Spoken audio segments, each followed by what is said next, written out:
Acto en Casa de Gobierno, Salón de las Mujeres del Bicentenario. Lo encabeza la Presidenta de la Nación. Está por hablar. Se produce en un día muy especial, muy simbólico, porque en el día de la fecha, en la madrugada, fue sancionada en la Cámara de Diputados la ley que marca la recuperación, nada más ni nada menos, que de la soberanía hidrocarburífera de la República Argentina. Cuando decimos que el gobierno que venga va a recibir un país mucho mejor que el que recibimos nosotros, entre ese patrimonio, entre ese inventario, está precisamente esto que va a significar que la Argentina tenga autoabastecimiento en materia energética, ya sea en petróleo como en gas, porque ustedes saben que Repsol, y en este caso YPF ya Argentina, tiene el segundo yacimiento de gas shale del mundo y el cuarto de petróleo shale del mundo. Es más, se dice que abajo de este yacimiento, ya se menciona, existiría aún otros yacimientos ubicados en la misma cuenca neuquina que, como saben, históricamente ha sido la cuenca más rica del país. Esto no es poca cosa. Creo que es algo estructural para las posibilidades del país. Hoy por la mañana nos tocó recibir a un país que está, digamos, en las antípodas de nuestra economía. Un país como son los Emiratos Árabes. Me contaban que el otro día hicieron un pozo para buscar agua y salió petróleo. Pero claro, tienen arena y solamente petróleo y además, fíjense ustedes qué curioso, consumen 20.000 megavatios día de energía. Nosotros con 40 millones de habitantes y una industria muy desarrollada, más todo lo que significa la República Argentina en extensión, etcétera, estamos consumiendo 24.000 megavatios día. ¿Por qué esos 20.000 megavatios? Muy simple, por el aire acondicionado. Necesitan aire acondicionado para poder sobrevivir en medio del desierto. En invierno, esos 20.000 megavatios se reducen a 10.000 megavatios. Pero luego, todo lo demás lo importan, inclusive una parte del gas es también importada y exportan totalmente el petróleo, salvo la parte que resignan o que tienen para consumo interno y que es refinada en el propio país. Fíjense ustedes entonces, hoy estamos acá con sectores inexistentes para un país como el que nos visitó hoy. Arroz, a ver, no quiero olvidarme absolutamente de ninguno de los que están aquí hoy. Bienes de capital, avícola, química de consumo, madera y muebles, línea blanca, aluminio y todas sus manufacturas, software y servicios informáticos, textil e indumentaria, apícola, hortícola, arroz y turismo. Podríamos enumerar luego todas las otras cadenas que completan todo el complejo industrial argentino, sin mencionar el complejo primario agropecuario, que también es tal vez uno de los más importantes, sino el más importante del mundo. Quiere decir entonces que para el año 2019, se calcula aproximadamente, la Argentina va a tener autoabastecimiento energético. Esto nos va a permitir seguir subsidiando aún en mayor medida de lo que se está haciendo ahora para hacer más competitiva las industrias y todos los servicios en general. Obviamente, cuando se tomó la decisión allá por 2012, fue una decisión que escandalizó a muchos porque pensaba que jamás iba a poder llegar a un acuerdo, pero finalmente, pese a que nos quieren poner fama de que no acordamos nada con nadie, fíjense que pudimos acordar nada más ni nada menos que la expropiación de lo que es la principal empresa del país en materia energética. Quiero decir entonces que tenemos frente a este panorama que se abre también con estos acuerdos en los cuales vamos a monitorear empleo, productividad, Yo creo que hay mucha capacidad instalada todavía ociosa, por lo menos esos son los informes que todavía tenemos, hay capacidad instalada ociosa. Creo que tenemos que mejorar en productividad, creo que esto es una de las claves, y en competitividad de esa productividad, sobre todo en lo que hace a logística, que está encareciendo notablemente toda la producción, sino muchas veces impidiéndola. Queremos, sí, porque no solamente por momentos parecen que la encarecen, sino que más la impiden, lo cual es bastante más grave todavía. Pero bueno, hay que armarse de paciencia, como la tengo yo y la deben tener todos ustedes. Pero realmente creemos que es muy importante que estos acuerdos, estas metas de empleo, estas metas de crecimiento, estas metas de exportación sean cumplidas. Y también una cuestión que queremos seguir haciendo mucho hincapié en el tema de precios, en esto que denominamos precios cuidados y que ha tenido tanto éxito y que hoy las empresas pugnan por ingresar a precios cuidados porque se ha convertido más que en una política económica, en una política de mercado, en una política de marketing, porque la gente quiere comprar dentro de precios cuidados y no por fuera de precios cuidados. ¿Qué significa esto? El otro día leía, por ejemplo, que la mermelada de una conocidísima marca había aumentado sus ventas en un 824% antes de ingresar a precios cuidados y que, por supuesto, los márgenes de rentabilidad y de ganancia respecto de ese producto se habían incrementado exponencialmente. Hoy también está aquí el sector de muebles y maderas. Tengo una persona que conozco en Misiones que la mencioné, me acuerdo en un discurso que vende muebles y que mantuvo los precios y así lo comunicó a todos sus proveedores y clientes y además le comunicó a sus clientes quién eran a su vez los proveedores que le mantenían a él también los precios y me cuenta que nunca ha vendido tanto como manteniendo los precios, rompiendo una lógica y una inercia que venía de la Argentina que creía que aumentando los precios se ganaba más. Aumentando los precios se gana más durante un tiempo y se pierde mucho más durante mucho más tiempo, perdiendo mercados, perdiendo consumidores y fundamentalmente eliminando empleo, que esta es la principal causa también, destruyendo empleo.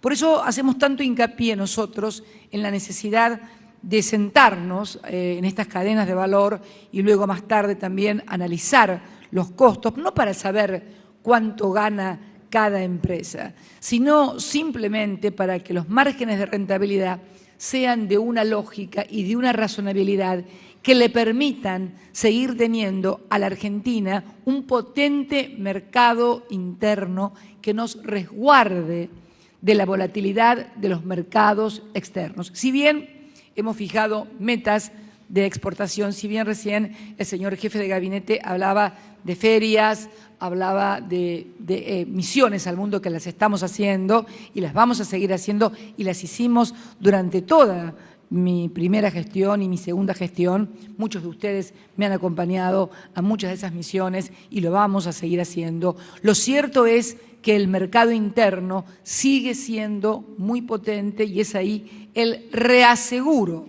que tenemos ante la volatilidad de lo externo, sin, por supuesto, renunciar a la exportación, porque obviamente esa es nuestro fuerte. No podemos también reconocer que tenemos un límite en ese mercado interno y que ese límite son los 40 millones de habitantes, a diferencia de lo que nos contaba el canciller chino el otro día, que, bueno, que han también revertido un poco la política y que si bien siguen siendo la primera potencia exportadora, han comenzado a importar muchísimo. Creo que las cifras que mencionó fueron 100.000 millones de exportación y 90.000 millones de importación, si mal no recuerdo. Pero claro, estos lujos se lo puede dar un país con 1.300 millones de personas. Igualmente me recordó cuando yo alabé todo el proceso histórico, político y económico de China, que todavía son un país en vías de desarrollo y que el ingreso per cápita de los chinos es el 50%, o sea, la mitad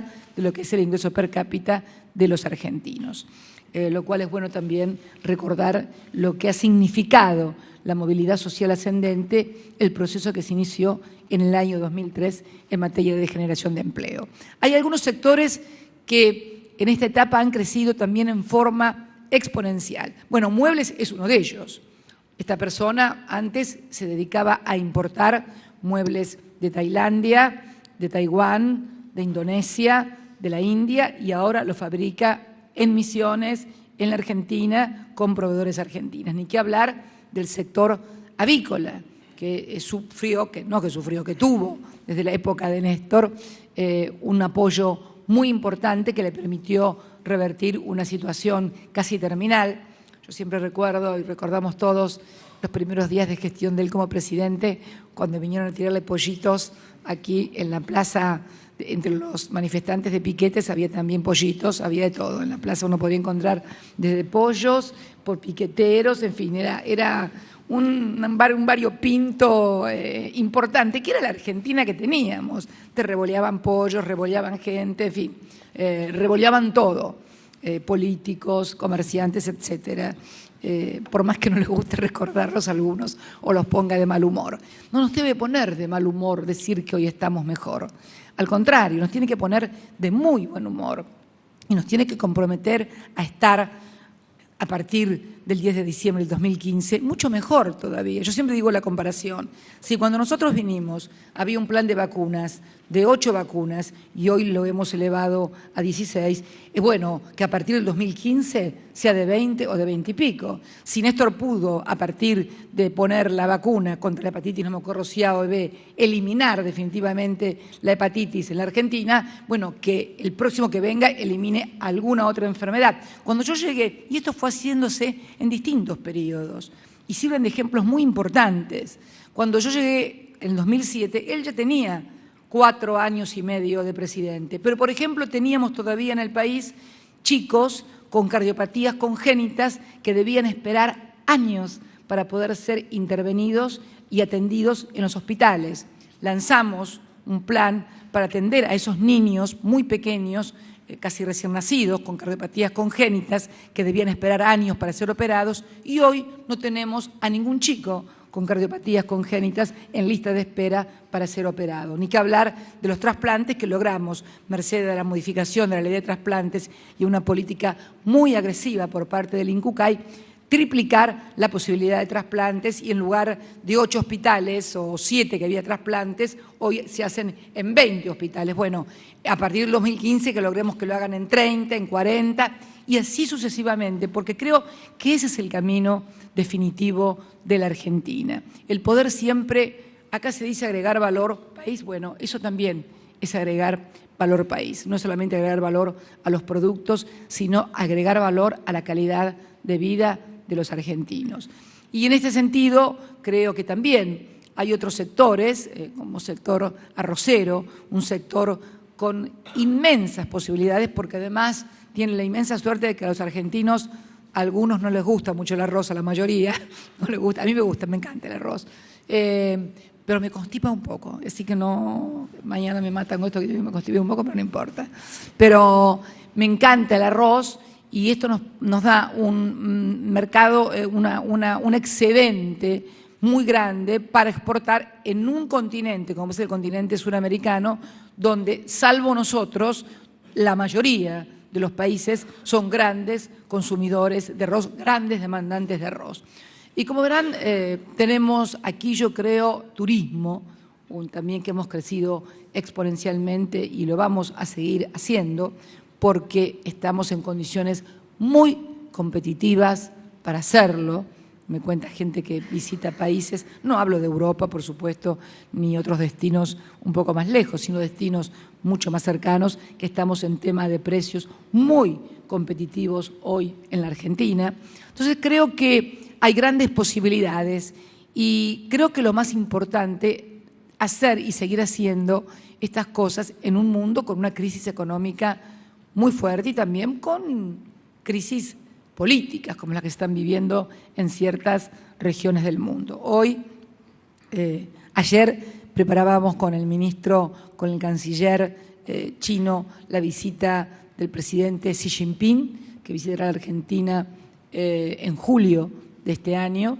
Ellos quieren hacer inversiones muy grandes. Los grandes países de Oriente y de Medio Oriente están preocupados por lo que es o se denomina la seguridad alimentaria.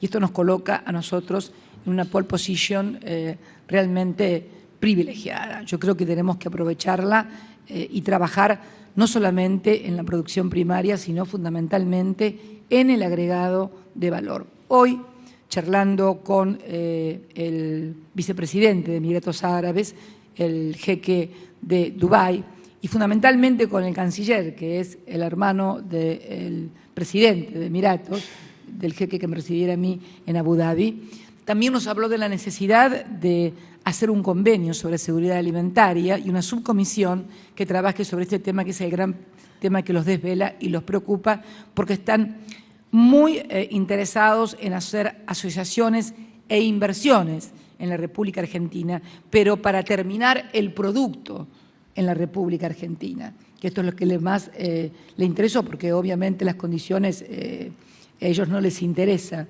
fundamentalmente instalar fábricas, les interesa colocar el producto allá y fundamentalmente todo el tema energético de tecnología. Hemos firmado un convenio de energía nuclear.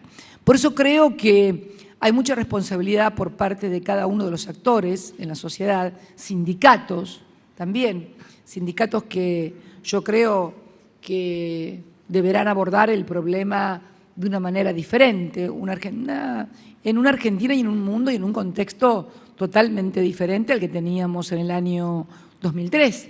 Un mundo donde crece el desempleo en pasos agigantados en la Europa, donde ya prácticamente se hace insostenible, en un mundo donde también en nuestra región hemos sufrido una caída nosotros de las exportaciones a partir de la situación que también tiene Brasil. Entonces creo que deben todos los trabajadores, yo lo he dicho hasta el cansancio, abocarse al primer problema que tiene un trabajador y que es el que no tenga trabajo, ¿no?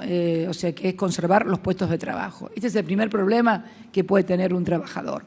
El segundo es que, lo dije, sea precarizado, por eso enviamos el paquete de leyes de precarización, aunque hemos hecho una reducción importantísima y hemos sacado normas muy importantes, hemos reforzado aún más, hemos tocado por primera vez en nuestra gestión las contribuciones patronales, pero únicamente a las pequeñas y medianas, pequeñísimas, mini empresas, prácticamente las de 5 empleados, y pequeñas que estaban en la ley vigente también para las grandes empresas. La hemos quitado a las grandes empresas porque parece ser que hay algunos que hablan que ni siquiera saben las leyes que están vigentes en el país, como si hubiéramos inventado algo nuevo. Lo único que hicimos fue redireccionar lo que ya estaba y poner esa masa de contribuciones patronales que ya estaban pudiendo ser descontadas por las empresas,